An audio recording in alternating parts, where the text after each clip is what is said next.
Hi, everybody. This is the development chapter. The hardest part about this chapter is all the different stages.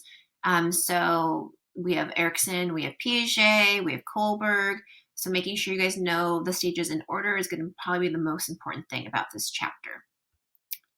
Alrighty, so developmental psychology, some of the issues that we encounter in this chapter is our development, nature versus nurture. How do we grow up to be adults? What influences those developments? Is our development continuous, or does it actually fall in these specific stages, like some of the theorists say? And then, do we remain stable or do we change over time? So, if you were a really outgoing, rambunctious child, is that going to mean that you're going to stay that way into adulthood?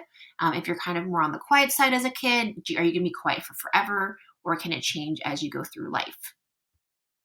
So conception, obviously this is an egg, this is the sperm. When you combine the two, you get a baby. And so that's why we're all here. Okay. So the order of prenatal development, the first thing is you have a zygote. It is a fertilized cell with 100 cells. It becomes increasingly diverse. About at 14 days, it's going to turn into an embryo and then into that was too fast, into a fetus. So we basically said it was Zeph. Z-E-F. Okay, so zygote, embryo, and fetus. Then when the baby is in the mother's womb, we have these things called teratogens, whatever you want to call them. They're basically chemicals or viruses that can end up harming a child. So this is when we talked about, a lot of times moms, they will be really careful what they consume, so they won't drink too much caffeine. They will maybe not eat seafood, especially like sushi, because it's raw. They might not get their nails done or their hair dyed because a lot of the chemicals can then go into your body.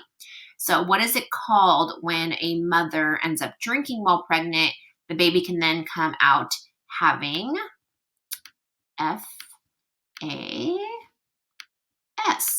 Okay, so this is fetal alcohol syndrome. Alrighty, then we have the child. What is this whole process called? This is called the rooting reflex. So again, this is more for survival. It's instinctual. It's also why if you touch a baby's cheek, it naturally will turn then towards your finger because it thinks it's your mom's nipple and that's going to provide him or herself some food. Okay, then we're talking about cognitive development. Some people believe that infants are just like, little blobs of humans and they don't really have a lot of cognition, but they're actually showing that that's not necessarily true because babies that kind of either stare at something longer when it doesn't make sense, or if something is unfamiliar to them, they're a little bit more interested. That actually shows that they are actually learning. Okay, different stages. So infancy is newborn to toddler, so that's about 2 or 3 years old. Childhood is going to be toddler to teenager, and then all of you guys are in your adolescent stage. Okay, so this one is going to be called maturation. So in the video that I showed you guys, it was baby Sophie. Remember when she was in a little wheelchair and her dad wanted her to start walking out of the hospital? So obviously that's not possible. So maturation basically means that when we develop motor skills wise, it does kind of go in order for a lot of us. So we don't just come out of the womb running and walking. So a lot of it is going to be in a certain sequence. So usually you'll have the baby like roll around in the bed and then push themselves up, and then they'll sit up and then they will start crawling and then they'll go walking and then they'll start running. Okay, so then we have again sitting, crawling, beginning, walking. So that whole idea, that step-by-step process and the way it develops is going to be called maturation. Okay, then king of cognitive development for children is going to be Piaget. And so he basically studied his own children and he developed this idea that we would go in stages when it came to cognitive development. There are criticisms against this theory. Some people believe that the stages can be delayed or that people might be more advanced. But in general, he discovered these stages through something called schemas, which you guys know what that is already. So it's going to be mental molds. So we all have schemas for different things. So when you're first teaching a child about cows, you're like, okay, child, here's a cow. It has 4 legs. It has, different coloring. But then if the child sees another animal that also is large and has 4 legs, the child might say, oh, that's also a cow. So at some point to teach the child, no, that's not a cow. It's a moose. It's a deer. It's yada yada. So then you have these mental molds for how we pour our experiences in. Okay, so, oopsie. So he has these two, these are confusing pairs. These two words will probably get asked against each other. And so assimilation is basically us incorporating new information. Okay. So it's basically the SS, same schema. So this is where kids are going to say, okay, a doggy is four-legged animals. So then every time they see a cat or any animal that looks like the size of a dog, they're going to be like, oh, all things are doggies. So as you're going through the learning process, you're then going to teach them, well, no, we have to adjust your schema.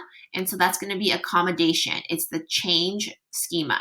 Okay, so assimilation is just saying all four-legged animals are doggies. Accommodation is going to change that schema and go, oh, okay, no, not all four-legged animals are doggies. They can also be cats and whatever else animal out there has four legs. Okay, so then this is his stages. So remember, we had to come up with an acronym for yourself. And so before I reveal these, do you guys remember what these 4 stages are? Okay, the acronym was stupid, poo-poo, caca, face.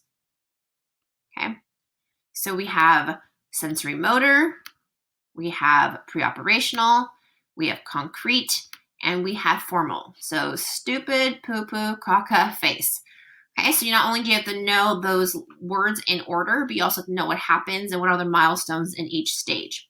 Okay, so birth to nearly 2 years, a lot of it is sensory motor because it's all about their senses. They want to touch, feel, they want to put things in their mouths, they want to lick things. So everything is very sensory based. Their developmental phenomenon is object permanence and stranger anxiety, which I'll go over in a little bit. Around 2 to 6 years, they're in pre-operational. So this is where they're going to start using intuition rather than logic reasoning. A lot of the main milestones is pretend play, egocentrism, and language development. 7 to 11 years is going to be concrete. What is that line there? Concrete operational, where they're going to start being able to think logically, but not so much abstractly. And so they're going to have conservation, mathematical transformations, and be able to do math at a little bit higher level, but not to the extreme that high school students do, like, I don't know, like HL math or whatever math you guys are in. Okay, all of you guys in here and all of us, we're all informal. So this is where we can do abstract reasoning. We can do, moral reasoning, yada, yada. Okay, so again, sensory motor, they are going to experience object permanence. This is also where they're going to stop having object permanence.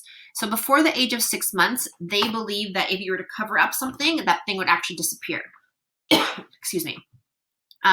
Obviously, after 6 months, that doesn't really apply to them anymore. So that's why when they're babies, their favorite game is peekaboo, because when you cover your face and go peekaboo, they're like, ha ha ha, so funny. Your face reappeared. After 6 months, babies don't really think that's funny anymore because they understand that, okay, mom, okay, dad, you covering your face, I know your face is still there. So then they start developing object permanence.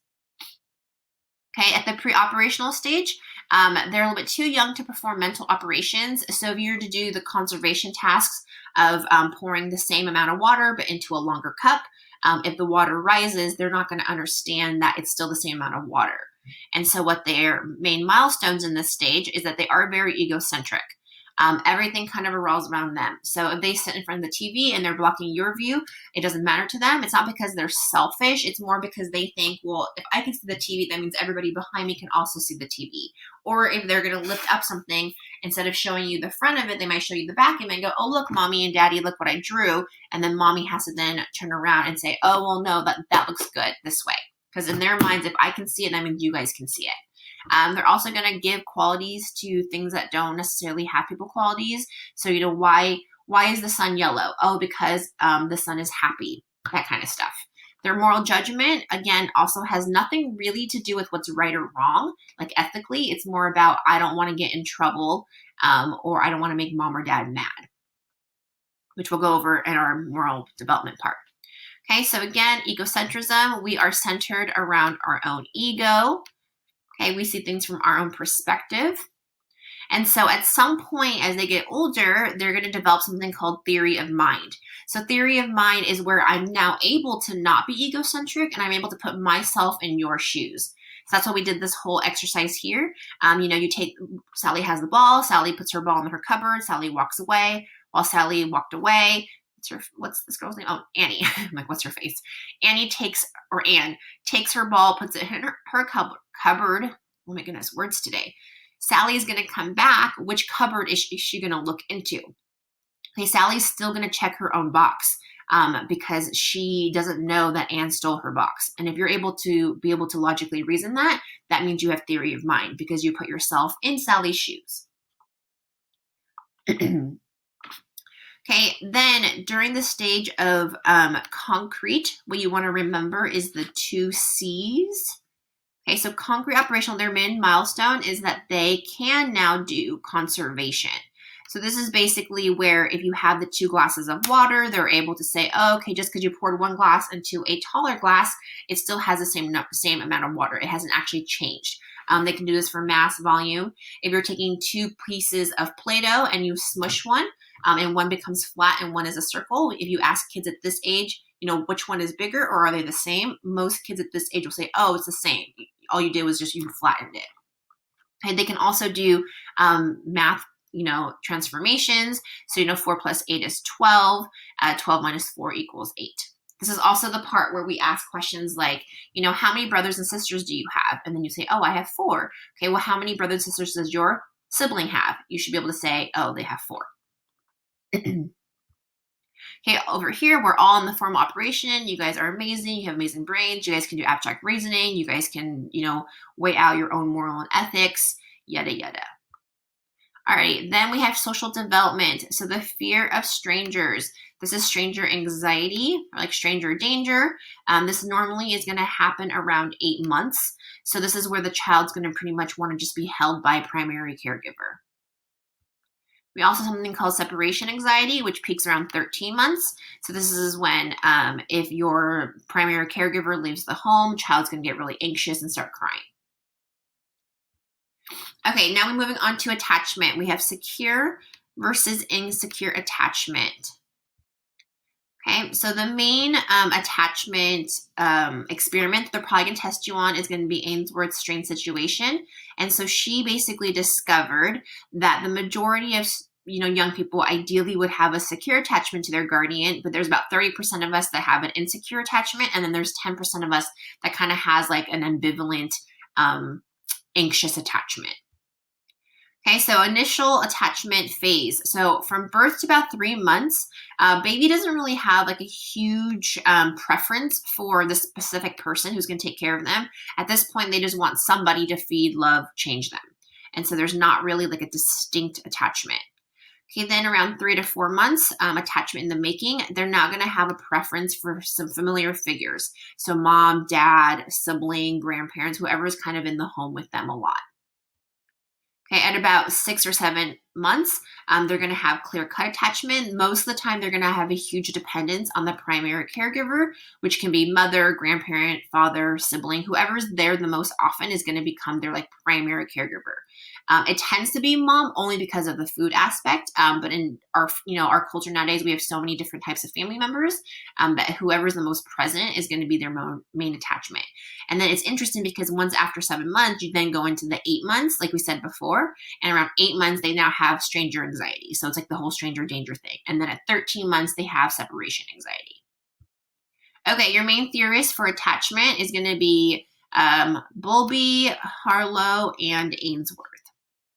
So John Bowlby is essentially the father of attachment theory. So he believes that attachment is innate. So we are basically born as humans to attach to a figure, and essentially it allows for us to survive. So us being cared for, fed, changed, loved, it does benefit us, and it helps us with attachments with other people, and it's going to help us connect and feel loved. A lot of times infants, here he is saying, are predisposed to seek attention from primary caregiver, oftentimes mothers. Any sort of disturbance or disruption of initial attachment bond between child and primary caregiver can render a person insecure attached as an adult. So this is where you're going to get the whole idea of, if you were passed around from home to home to home, like in foster care, or even with like adoption. Even though adoption, I think you can still have pretty secure attachment. It just depends how much was the disconnect from mother to new mother or family to family in the initial stage, according to Bowlby. Okay, then his main theories are proximity, maintenance, safe haven, secure base, separation distress. So whoever you're mostly attached to, he's saying that with proximity maintenance, this is the desire to be near the people. So those of you that are really attached to your parents or one of the two parents, or just one parent or a sibling or best friend or significant other, you want to be near them, and that person would then be considered your secure attachment. Safe haven, it's a figure for comfort and safety in the face of a threat or fear. So like during this pandemic and quarantine, whoever you are leaning mostly on for support when you guys are feeling maybe anxious or lonely or isolated or depressed or just simply sad, or in moments of joy too, whoever you go to in need, that person will be considered your safe haven. Secure base is basically when you are with this person, you feel more able and confident to be able to explore your environment. So a lot of times if I'm going to a social gathering, me just bringing my husband provides a lot of comfort because I'm like an introvert and I hate making new friends, and I get really like socially anxious. And so having him there by my side brings a lot of confidence or comfort, so that I'm more able to then, float and make conversation and not be as anxious. Okay, then separation distress is that we feel anxiety when it's an absence of the attachment figure. So if your mom's gone, or your dad's gone, or your best friend's gone, like whenever you guys would go to school and your best friend isn't at school that day and you feel kind of like a sense of loss or distress, then that person would be your secure attachment.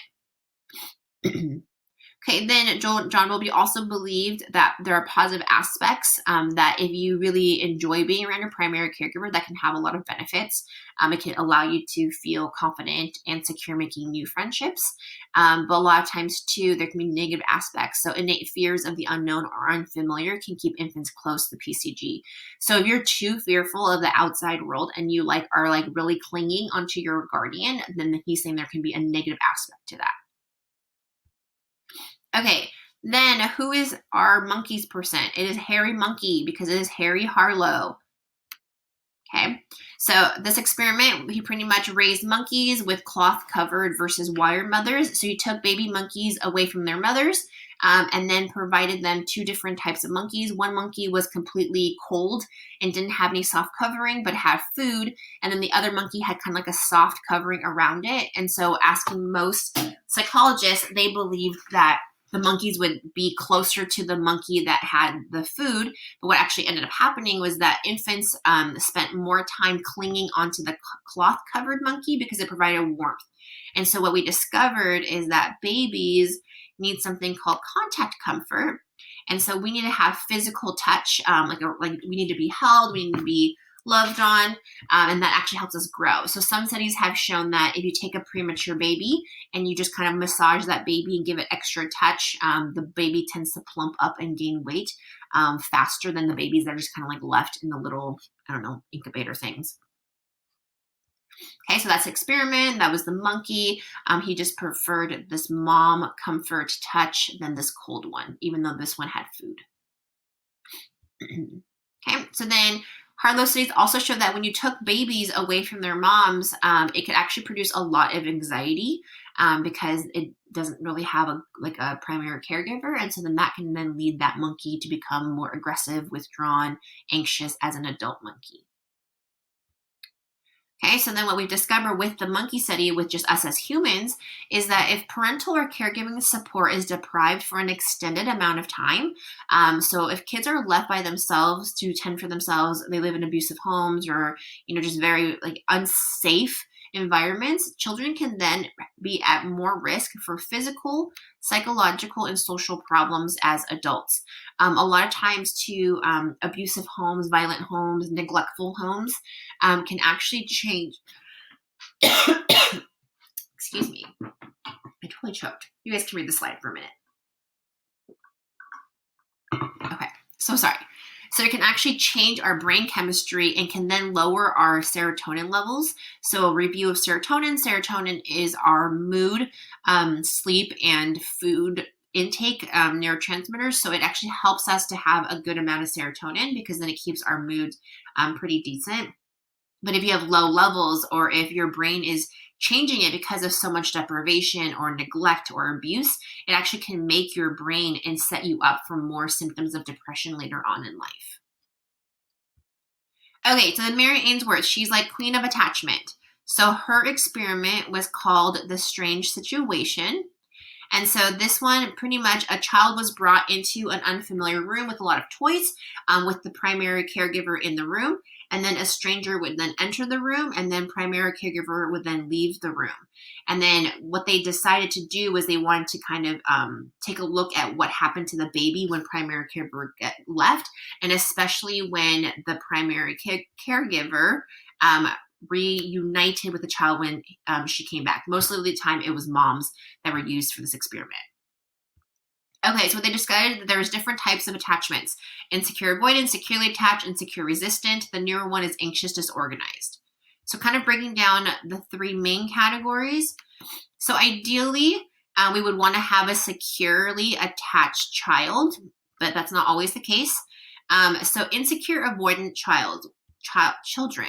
What they discovered was that infants would explore the room with toys, but were indifferent to primary caregiver.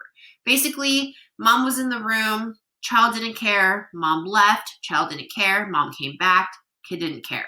And so their child was very avoidant and very like whatever, the fact about mom. And so then they end up growing up to be adults who are kind of like, oh, whatever when it comes to relationships. That's the theory. Not the case for everybody, but that's like kind of what it can lead to. What they discovered was that babies that didn't care if mom was present, they noticed that the moms themselves actually were the ones that ignored the infant. So in a perfect world, we would have all securely attached children, but we obviously know that's not the case. So this is pretty much mom is in the room, baby's like, yay, mom's in the room, I'm gonna explore all these toys. Mom leaves, baby's kind of like, what the heck, where's mom going? And then when mom comes back, then they're very much like, oh my gosh, thank you so much for being back. So it's pretty much, they're gonna have like a moderate avoidance of the stranger because mom is in the room.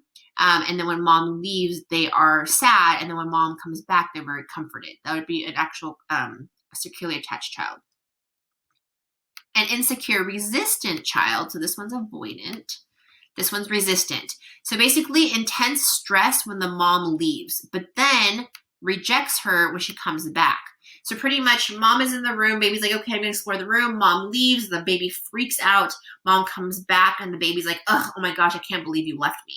So it's kind of like this ambivalent, very resistant pull, back and forth pull.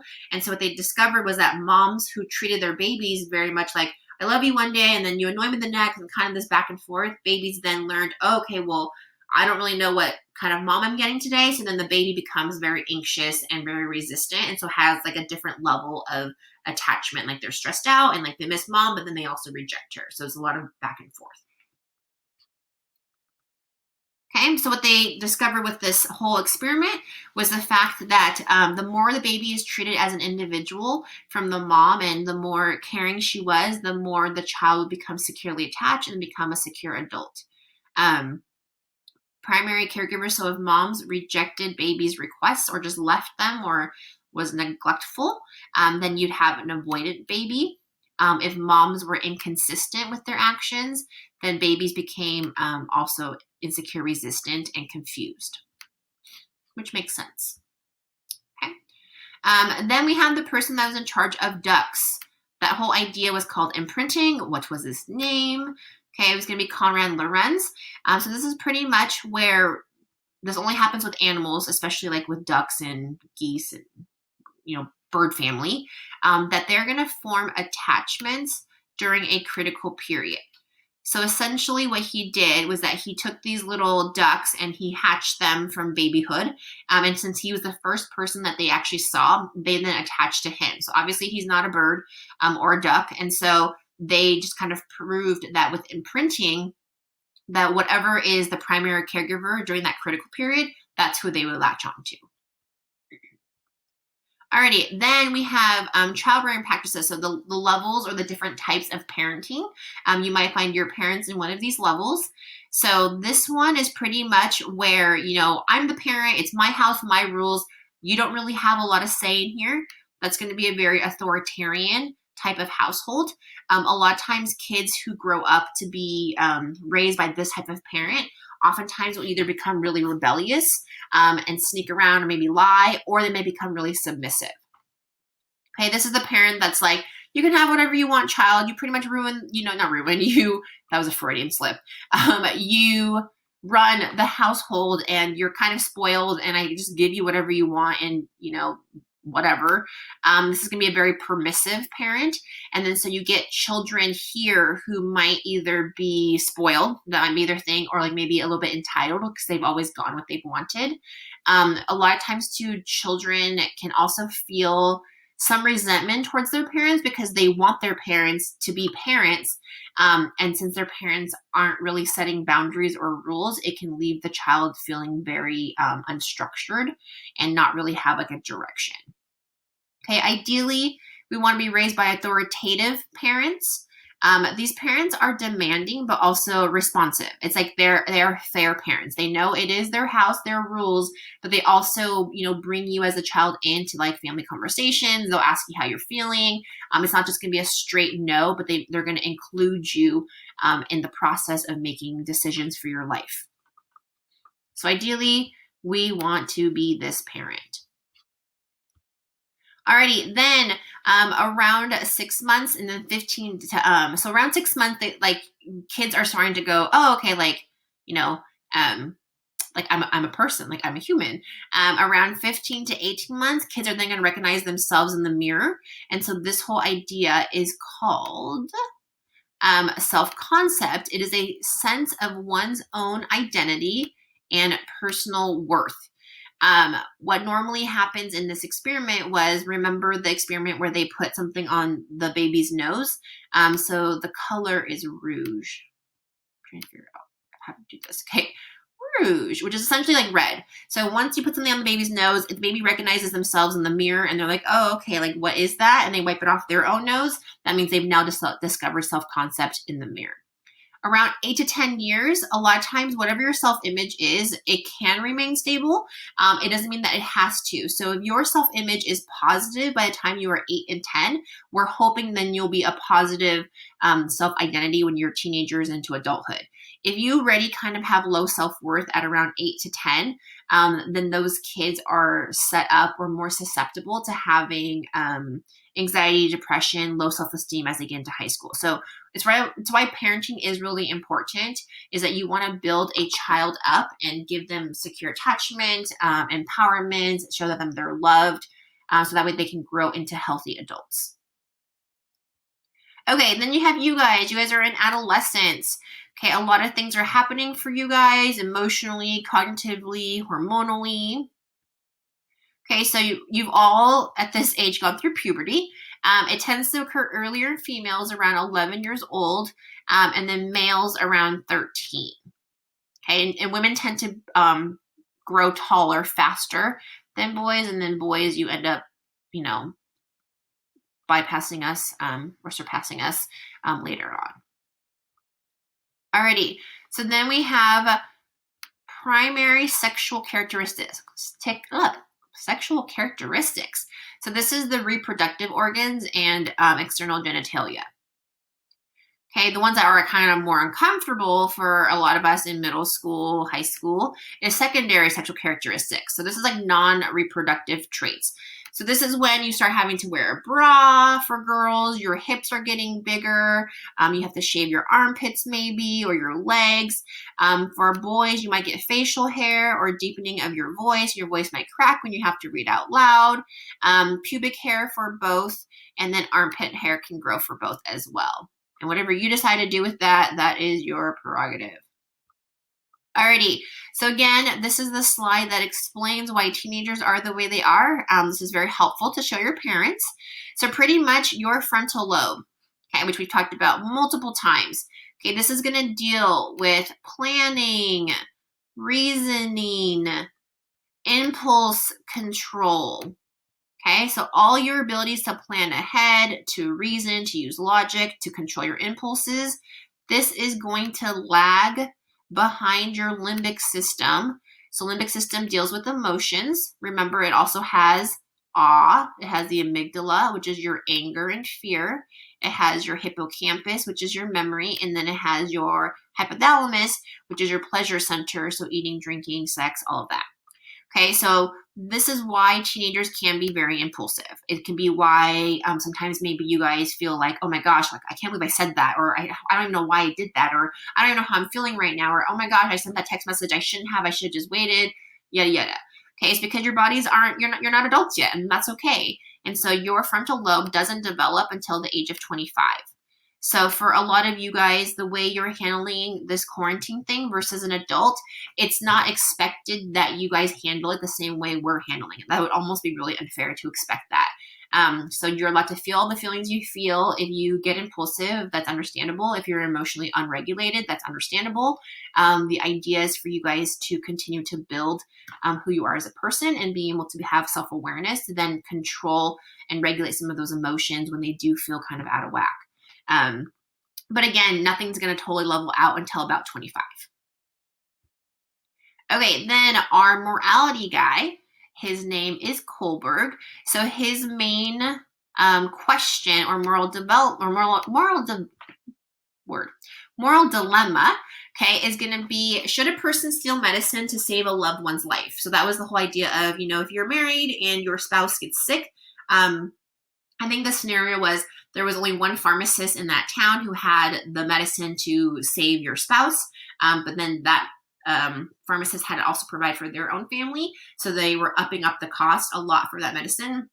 So the whole idea is, as a person whose spouse is suffering, would you then, essentially break the law or whatever and go and steal that medicine in order to protect your loved ones? So half of you guys were on the place of, no, I would never do that. I don't steal. Stealing is wrong. That pharmacist has their own family too. The other half of us were kind of like, no, I would, because, it's my duty and I love my partner and I would risk being put in jail to save my partner and it's love, yada, yada. There's no right or wrong answer. And we all are different on what our opinions are. But according to Kohlberg, he says that there is a level of development that goes in order. And so the first one is going to be pre-conventional, then conventional, and then post-conventional. So before the age of 9, morality is simply about punishments and rewards. Okay, it's not really about what is ethically correct. And so a child is going to not steal something because they don't want to get in trouble, not because stealing is wrong. Or they're going to share something with their sibling, not because they want to and think it's correct and sharing is caring, but it's because if they share with their sibling, they're hoping maybe mom or dad will give them an extra cookie or an extra reward. Okay. Some of you guys in early adolescence became unconventional. Some of us are still there. I would think most of you probably are past that. But some people get stuck here, which isn't necessarily bad either. And so this is basically where you're going to follow all the rules, all the laws. You don't speed because it's against the law. You don't text in class because cell phones are technically not allowed at school. You never break dress code because it is against school policies. So anyone that's really by the book and very much rule and law based is going to be conventional. I feel like most of you are probably post-conventional. It's pretty much where you are going to uphold the rights that you believe is your own moral compass. So you are going to have your own ethical principles. So I'm going to steal the medicine because I need to save my loved ones. To me, it doesn't matter that it's wrong, yada, yada, yada. So we all can float between the two of these. I feel like most people are probably in stage 3, but it's not a bad thing if you're in stage 2. I doubt any of you are in stage 1.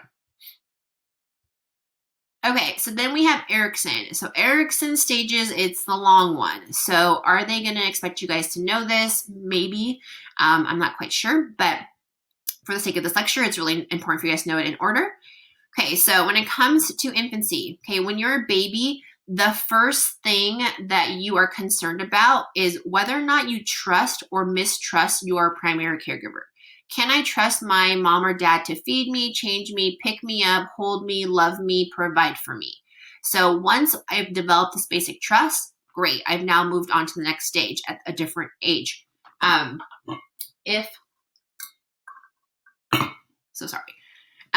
This lecture is really long. If your parent doesn't meet those needs, then you start off mistrusting that primary caregiver. When you're around 1 or 2 years old, excuse me, you guys, I'm so sorry. This lecture, the way it's talking is hurting my throat. Okay. You're experiencing autonomy versus shame or doubt. So this is basically where the toddlers are learning to exercise will and do things for themselves. And then if they can't really do it, they start doubting their abilities. So this is when like a toddler is going to maybe like try and stand up and start walking. And so they want to like have freedom, they want to start running around the house. But if they like kind of get up and they kind of wobble and then they fall back down on their butts, then they might feel shame and doubt and then not try again for a little bit. So that's around toddler age. When they're in preschool, around 3 to 5, they're going to have initiative and guilt. So preschoolers learn to initiate tasks and carry out plans, or then they feel guilty about their efforts to be independent. So this is normally where you'll see in a movie where parents will put kids in daycare and the kid will like run off and be like, cool, I'm in daycare. I'm going to meet all these new little other friends. I'm going to, play with that toy. And then you see the parent feeling very sad because like, oh my gosh, my child's growing up and they just left me. So sometimes this part right here, preschoolers are going to feel like, can I like go away from my parents and like play with my own friends, or do I need to stay by their side? So they're either going to take initiative to do that, or they're going to feel guilty for actually wanting to be independent. Okay, then you have elementary school. This is where like all the, feeling bad about yourself or insecurities might start developing. So elementary school is about puberty. So basically your preschool life, probably kindergarten. Kindergarten through like high school, you start feeling either you're a competent student or you're inferior. So this is where kids start to learn, okay, I'm in the high reading class, I'm in honors, I'm in GATE, I'm in AP, I'm in IB, I'm in whatever. And so now if you are that, or if you're always picked first for sports, which I for one was never picked first, but that must be nice for those people, right? Because they were popular, they were cool, they were athletic, they were smart. That's when you start realizing like where you kind of are in the classroom. And so if you are on the high end, you're going to feel pretty competent. Some of us were not, and then you might feel inferior. So if you're in the low reading class, the low math class, you're not getting invited to parties or like birthday parties, or you get left out, or you're always picked last or not at all for the team. Then you start kind of feeling inferior. Back in the old days, remember when we were like maybe kindergarten or preschool, everyone for Valentine's Day would have their own little bag, and every kid had to give every child a Valentine. So then you went home feeling really good because you had like 30 Valentines. Now in high school, you have, a car, like some people get roses and teddy bears and those, what are those telegram things, like the flowers, which are great, but like if you don't get one, you don't feel great. So we start learning pretty early on in school whether we're competent or inferior. Okay, then your adolescence, your guys' main crisis, your main social development, according to Erikson, is figuring out your identity. And if you don't, you feel confused, which is, again, very normal stage. So this is where you're going to start kind of refining who you are. So some of you guys are seniors and juniors. If you look back on your freshman year and you look at what you wore, who you hung out with, what color hair, how your hair was, do you feel very confident and go, wow, like that was awesome. Like I was a really cool freshman person. And I really knew myself. Or are you laughing at yourselves now as juniors and seniors and being like, oh my gosh, I can't believe I wore that. Oh my gosh, I can't believe I said that. I can't believe I did that. And so you guys are going to have a lot of that during this development stage because you're still trying to figure out who you are as a person. Ideally, when you guys leave high school, you'd have a more positive sense of self. And if you're still trying to figure it out, that is okay too and normal. Okay, so then when you get to like 20s to early 40s, so like a little bit halfway through college, if you're going to go to college, your main crisis at that point or social development is going to be intimacy versus isolation. So I know for some of you guys as teenagers now, you really want to be in a relationship. And you might feel pressure to be that way, or, you don't have dates to things or that kind of stuff. Or maybe like a huge friend group you don't have. But as you get into like adulthood and around college and like early 20s, moving into your 30s, it can become harder to make friends because you don't have access to as many people as you guys do in high school. And so if all your friends are getting married or, having babies or being part of all these friend groups, blah, blah, blah, then you might feel isolated because you don't have that.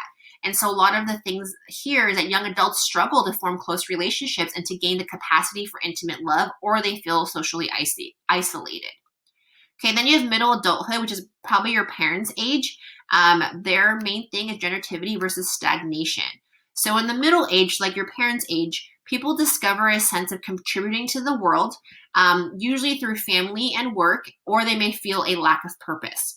So what that means is that if your parents love what they do for work and they're also really proud of you as a child and they are feeling a lot of gratitude and blessed by their children and their family, then they're going to feel generativity. It's like moving your generation forward.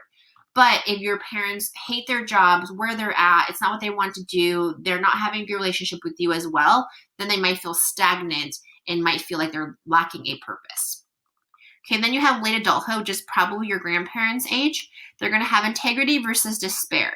So as an older adult, when you're reflecting back on your life, if it's something that you've been really proud of and you've done what you want to do, career-wise, family-wise, social life-wise, you're going to feel a lot of integrity about your entire lifespan. If you're someone that's having a lot of regret, then you're going to have a lot of despair and a sense of dissatisfaction and failure. And so all of that is Erikson's psychosocial development. Alrighty, then emerging adulthood. This is a lot for a lot of you guys, your next stage in life, especially the seniors. Okay, emerging adulthood is between 18 and 25.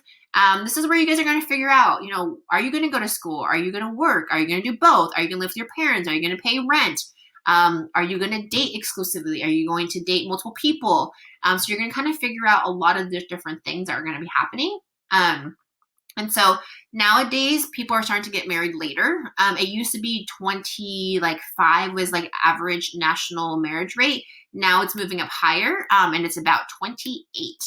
I think the reason for that is because, one, I think a lot of people are trying to be more career-based first, or education, and so they're trying to do that. A lot more women now, more than ever, are very career-driven, very education. They want to do all of that before settling down. It's not bad if you get married at 25. Just an encouragement to you guys, though. Our brains don't really develop until 25, so it's nice to be fully developed by the time you commit your entire lives together. But everyone does their own thing. You can have a very happy relationship meeting at 22, 23 and being married. So that's kind of what the stats are showing.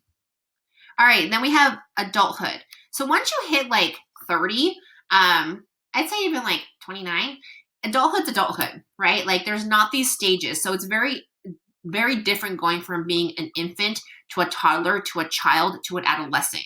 Once you get to like adulthood, there's not a huge difference unless you're entering into older adulthood. So like between the ages of like 30, I would say like even to about 50, it's very difficult to kind of separate the different stages. Like everyone's just kind of trying to survive and like do their lives.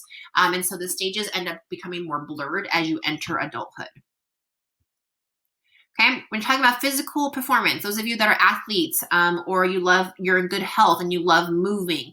So your physical performance is going to peak at around 20. So enjoy it. Enjoy your young bodies, run. A lot of you guys can eat a lot of junk food and never gain weight. Your metabolism does slow down after 20. You might have some more back aches. You might not be as agile. You might not be able to run as quickly or recover from injuries as quickly. So you as young people, enjoy your young bodies right now. Okay, then a middle adulthood. So around 50, women go through something called menopause. This is basically their menstrual cycle stops. And then men can experience decreased levels of hormones and fertility, even though they technically can still, have babies and do all that stuff. But women, once they go through menopause, they can't. So it really depends on the female. So some females go through this grieving mourning process where they feel like a part of their femininity is gone. For some women, they're like, hallelujah, I never have to have my period ever again. So it really just depends on the female. Okay, then we have life expectancy and old age. Women actually tend to outlive men. And so the question is, well, how come? Are they healthier? Are they yada yada? So just different reasons can be one, for a lot of homes, like if you have both parents in the home, women tend to be more in charge of like doctor's appointments or maybe cooking a balanced meal. Although I do think there's a lot of men that are in charge of that now as well. And then other examples could be a lot of men have a lot of hard labor jobs. And so that can put them more in a safety issue environment rather than for females. So a lot of different ways, or some people say that men have more stress than women. Another reason too can be that women, when they're stressed out or struggling, they're more inclined to reach out for support and for help, whereas men tend to shut down or keep it to themselves and not seek professional help. So then they have a lot of stressors, emotionally, mentally, all of that. And so then it makes their bodies shut down faster than a female. So all the different reasons why, I don't know exactly what it is, but those are just some of the reasons as to maybe why women tend to outlive men in certain cases. Okay, then we have old age, dementia. We have also talked about this in our bio chapter with Alzheimer's disease, dementia, the scene in the Notebook, that kind of stuff. And so dementia is not part of the normal aging process. Not everybody will get this as they age and they get older. Okay, so Alzheimer's disease, it falls underneath the umbrella of dementia. And so Alzheimer's is what we talked more about because it's related to our neurotransmitters. And so they're saying that you have more of an increase in having Alzheimer's if someone in your family has it as well. Okay, so what happens in your brain is you have something called plaques and tangles. So plaques basically destroy brain tissue. It's kind of like the plaque we have in our teeth when it breaks down the enamel. Imagine having plaque in your brain. It's going to destroy your brain tissues. It's going to have memory loss functions, confusion, etc. Tangles are kind of like the tangles you have in your hair. Imagine having a big knot in your brain, which isn't supposed to be there. So then that can also reduce certain functions. Alrighty, then genetic transmission. 90% of people who inherit a key gene from both parents, so both of your parents have to end up getting it for you to then have a higher chance, a 90% chance of getting it. And so that kind of does show that Alzheimer's tends to be more genetic. And then it is related to acetylcholine. And the way you're going to remember that is the two A's. So acetylcholine and Alzheimer's. So when you have a reduced level of acetylcholine, it is more likely that you will have a chance of getting Alzheimer's disease. Quick review, acetylcholine deals with memory, movement, and learning. And so a lot of times the symptoms of Alzheimer's is, lack of movement, obviously lack of memory. And so that's why it can then cause Alzheimer's disease or be correlated. All right, then aging and memory. So a lot of times, recognition memory does not decline with age, meaning if I recognize you guys now as my students, and then 30 years from now as I'm older, what will I be? I'm almost 38. I'm almost 38. I will be 68? That me recognizing your face, that doesn't decline in my memory. What will decline in my memory is my ability to have prospective memory. So prospective memory, so think of prospect, like future. It's all like my remember to do things. So remember to take my pills, remember to, brush my teeth, remember to pick up that thing I needed, remember to, make copies, remember blah, blah, blah. So that's why a lot of older people will have those pill boxes that say Monday through Sunday, and each day they'll have little pills, so that way they can remember to take their pills if needed or their vitamins. So prospective memories are remember to do things. Okay, then we have longitudinal studies. So we have discovered, that young people have better fluid intelligence and older people have crystalline intelligence or crystallized. So what that means is that you guys as young people, your ability to reason things very quickly is way better than us old people. You can pick up information faster. So if me and you were to go on Jeopardy together, even though I technically have more information about psychology and I've been doing it longer, your ability to be able to read the question, click the button, and then say the answer way faster than my processing speed. Same thing when we teach older people how to use technology, your guys' ability to be able to click, click, click, click around your phone or know how to use different online platforms. Even the online distance learning thing, you guys are probably picking it up way faster than us because your ability to reason is very fast, very fluid. Older people tend to have a better crystalline or crystallized intelligence, which is basically accumulated knowledge and skills. So we just lived a longer life than you, so we've accumulated way more knowledge. So I've been doing psych for forever, and so I just happen to have more knowledge than you guys in that area. But your ability to be able to process that and reason it is way faster than me. Alrighty, then aging and other abilities. Again, as you age, things do slow down. Like physically, my thinking process is slower. But what really doesn't change that much is my vocab. So again, the more life you live, the more you're going to accumulate knowledge, the more you're going to be exposed to different vocab words. Okay, then adulthood and commitments. So what they discovered is that commitment actually has a huge survival value. So unfortunately in Orange County, we do have a high level of, non-committed couples. Not that that's bad, but statistically what they're showing is that people that remain committed tend to have a higher chance of like happiness, less stress, less coronary heart disease, because when you have a partner to be able to support you, it does make life a little bit easier. But that does not mean that if you're in a committed relationship and there's a lot of tension between the two of you, that's going to have survival value. That actually can make it worse because now you're stressed out all the time because of your relationship. So even during this whole pandemic thing, do you have a support system? It's why we always ask people, do you have a support system? Whether it's a significant other, a parent, a best friend, because doing this pandemic and quarantine alone can cause a lot of anxiety, depression, isolation, loneliness. But if you have someone that can support you and like be in it with you, then you can feel a lot of community, and then that actually ends up decreasing anxiety, depression, loneliness. Alrighty, then when it's talking about well-being and stability across the lifespan, there's no specific age group that is the happier age group. So just because you guys are young or just because I'm old doesn't mean that I'm happier or you're happier than me. It really, what it depends on has nothing to do with age.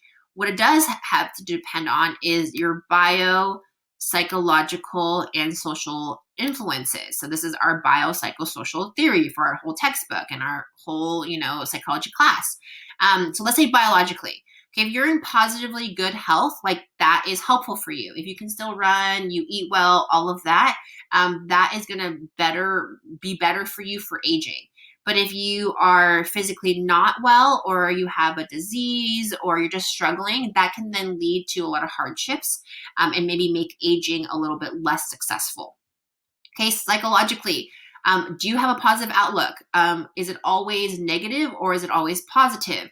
If you're someone that always thinks really negatively, and trust me, I'm not the biggest optimistic person out there. Like I would like to call myself a realist, but I can lean more towards negativity than positively. But when we are negative, it makes me feel psychologically unwell. Like I don't feel good when I think that way. So if you have a more of a positive outlook, that actually does help your mental health and your aging process better. Okay, then social culturally, again, support from family. Please reach out, be in community, have connections. The more we're able to have healthy relationships around us, the better our aging process will be. All right, now we have death and dying, which obviously is not a happy topic. And so when you're talking about grief and mourning, grief and mourning doesn't have to be an actual death. Like it doesn't have to be a removal of a person or an animal or anything like that. What they're saying that a lot of times for grief, it is harder to handle grief when it happens unexpectedly. Like grief is grief, right? And we all grieve very differently. So I can even apply this. So there's 5 stages to the grieving process. So some of this is outdated because Kubler-Ross, she gets credit for this theory, but she ended up being like found to be in a cult. So she got discredited. But a lot of people still follow these stages, and it can be very, very applicable. Okay, so we have denial, anger, bargaining, depression, and final acceptance. So when we're talking about grief and loss, not only does it have to be with like an actual death of a loved one or a pet, it can simply be a loss of a relationship. This pandemic and quarantine, a lot of people are experiencing collective trauma, collective mourning, collective grieving. And so kind of just walking through the different stages. One, we've discovered it doesn't have to be all of them. Not all of us are going to experience this, and not all of us are going to experience it in this order. And you can literally go through all of these and then jump back to another one. And it doesn't necessarily mean that that's bad. Okay, so let's just use this pandemic in general as the example. For example, okay, that Friday when it was announced that school was going to be canceled, I will definitely admit that I don't have to admit, but like what had happened in my classroom that day, half the kids, I was probably saying maybe 85% of them cheered. They were so excited. They were so happy. The other 15% was kind of like, ooh, like, what does this mean for us? Yada, yada. Okay. So whatever, for some of you guys, like for me, I was a little bit in denial. I'm like, what? That's weird. In the 14 years I've been teaching, that's never happened. We've never closed school. This can't be for that long, right? Like it only can be for like a week, and then we'll be fine. And then we'll come back and it'll be totally fine. Okay, so when that first happened, I was a little bit like, what the heck is happening?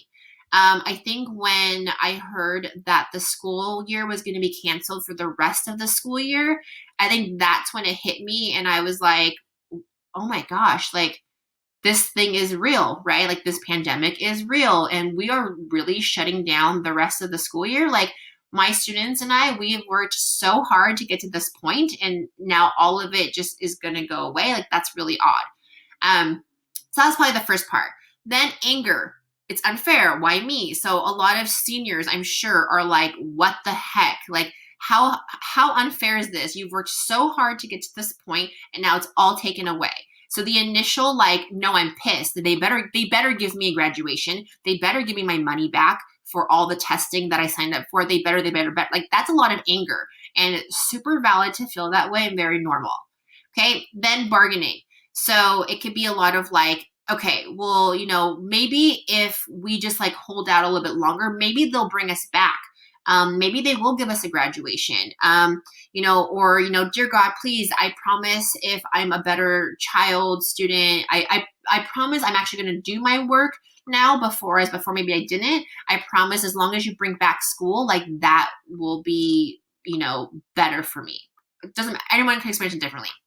Okay, a lot of people are experiencing depression. They're just simply sad. Like, yes, you guys have worked so hard to get to this point. And it is sad. Like, it does suck. And so some students are going through this loss of like, I'm just devastated. I got a lot of emails and parents that had children who were in high school saying, gosh, my kids are devastated. I can't, they're not going to have prom. They're not going to have all this stuff. Okay. At some point, I don't know if you guys are there yet. Maybe some of you guys are. And so some of us might have final acceptance. They might have this like inner peace of, okay, this is what it is. And so a lot of times if you get to that point, it can bring a lot of relief. But that does not mean that you cannot float back up to here and that's bad. So that's kind of how the grief process works, is that you can go up and down. And so this can happen with a loss of a relationship. It can be this pandemic. It can be, the loss of your senior year. It can be a death of a loved one. And so that's kind of how that process works. So this is our development chapter. It started with conception, being, sperm and egg, becoming a baby, all the way till death and dying. So hopefully you guys are all staying safe and healthy. I'm thinking about every one of you, and I miss you guys, and I hope you are doing well.